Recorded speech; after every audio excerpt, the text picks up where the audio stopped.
E aí galera, beleza? Tudo bem com vocês? Hoje vou contar alguns casos que na época de criança, quando a gente não tinha não tínhamos acesso à internet ainda, não tínhamos essa construção tecnológica de informação, né, de mídia, e a gente passava o tempo ouvindo os mais velhos, contando as histórias, e essas histórias aí era do dia de trabalho deles, quando eles chegavam da lavoura, depois do dia cansativo na roça, né? Plantando ou criando os animais. Então, em certa época eles falavam pra gente, quando criança, que na lua cheia, né? Pessoas nessa época amaldiçoadas, eles criavam uma certa maldição em si, que era se transformar em algum animal, né? Então a gente ouvia bastante aí essa lenda ou história até hoje mesmo, quando eu vou para a roça, o interior, e ando dentro assim, em alguma mata fechada, eu sempre sinto essa presença aí misteriosa em época de lua cheia principalmente.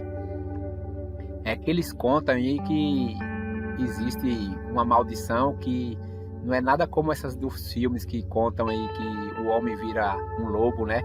Depois de uma mordida. Mas ele conta a transformação, que eles me contavam naquela época, que a transformação ela era causada por uma maldição causada por o próprio humano, né?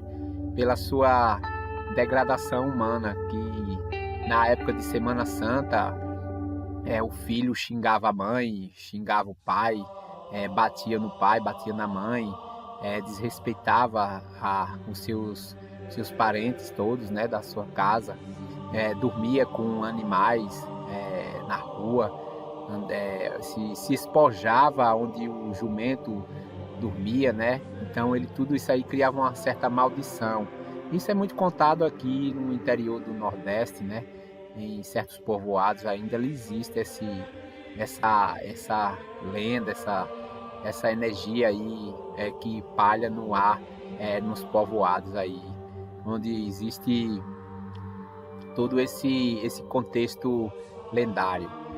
E o homem ele se transforma aos poucos em um ser diabólico ali, maligno, e ele consegue exercer o mal tanto em si próprio que ele consegue se transformar em uma besta, em um monstro ou em um lobo, e sua transformação causa espanto a toda a sociedade ali, social ali do povoado. Isso causa muito terror em época de lua cheia. A gente evitava ali quando criança a sair pelas ruas, né? Depois tarde das horas ali, quando dava 8 horas da noite em época de lua cheia, a gente todo o povoado já estava todo mundo nas suas casas dormindo, e evitava passar por cruzamentos. E quando o que a gente tínhamos provas aí, que as pessoas mais antigas diziam que tinha prova de todo esse acontecido, era que as casas de farinha, as construções ali onde tinha a fabricação de farinha de mandioca, elas eram atacadas, né, por esse ser maligno que destruía todo o ambiente de trabalho dos farinheiros, né, ali que fabricava a farinha de trigo, ou de trigo não, a farinha de mandioca. Ele destruía toda essa estrutura à noite, né, invadia, quebrava as portas e quebrava os maquinários, defecava em cima dos fornos onde era feito a secagem da farinha, rasgava os sacos de farinha, fazia xixi na farinha, né? Então todo esse contexto de destruição ele afetava o povoado ali. Fora que as galinhas também, os animais, porcos, galinhas, ele fazia alimentação desses animais. O que ele não alimentava ele matava, deixava morto. Pela manhã os criadores, né, desses animais via o tamanho prejuízo que causava essa besta fera, que atacava todo o galinheiro, né, o chiqueiro de porco. Então a lua cheia tinha todo esse mistério aí para nós aí quando criança, né, essa lenda. A população ficava em pânico, né? Todos nós no outro dia se juntávamos a falar do caso, do acontecido. Então a população se reunia, discutia sobre essas decisões e com certo temor, mas desconfiava das pessoas do povoado, como o povoado era pequeno, então tinha noção mais ou menos de quem era essa pessoa que se transformava nessa besta fera, né? E aí começava a caçada, e a caçada, eu me lembro quando criança, eles falavam que a caçada era pela noite e ao dia, né? Porque ao dia ele amanhecia nu, né? Ele era um cara esse cara era um tipo maltrapilho, né? Ele não era social, não ficava no meio das pessoas. Então era uma pessoa que bebia muito e xingava e brigava com todo mundo. Então era uma pessoa fácil de ser identificada por um povoado com 5.000 habitantes, 3.000 pessoas, né? Morando nesse povoado.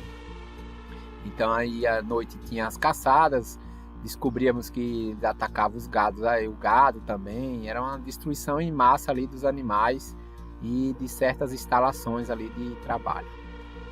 A caçada durava a noite e todo esse contexto, os mais velhos falavam que para desfazer esse mistério aí não era usado bala de prata, e sim uma captura do próprio animal e amarrar ele, né? A galera cercava a casa de farinha, e na casa de farinha ele cercado e acuava ele, e as pessoas batiam, né, com pau e tentavam ali deixar ele impotente, né, com porradas, até onde ele ficasse meio desmaiado, e amarravam para amarrar num morão ou num pau para o amanhecer, né? Então essa caçada era assim.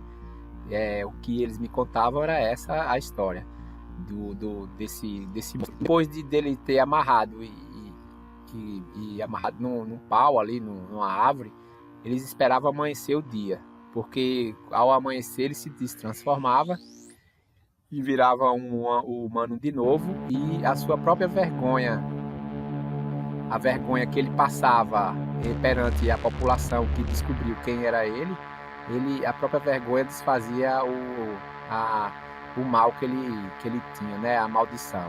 Então ele se tornava de novo humano e não se tornava mais em monstro. E aí ia ser julgado, né, pela polícia local, que ia levar ele preso ali, ou dar sanções ali sobre a lei, né, sobre ele. Então eram essas histórias aí que a gente ouvia quando não tinha internet, não tinha computador ali para estar ficando ali o dia todo sozinho ali no quarto. Então era isso, galera. Valeu. Isso é a história, a lenda que os nossos avós passavam, os vizinhos mais velhos passavam pra gente quando criança, ali na época dos anos 80. Valeu, fique em paz.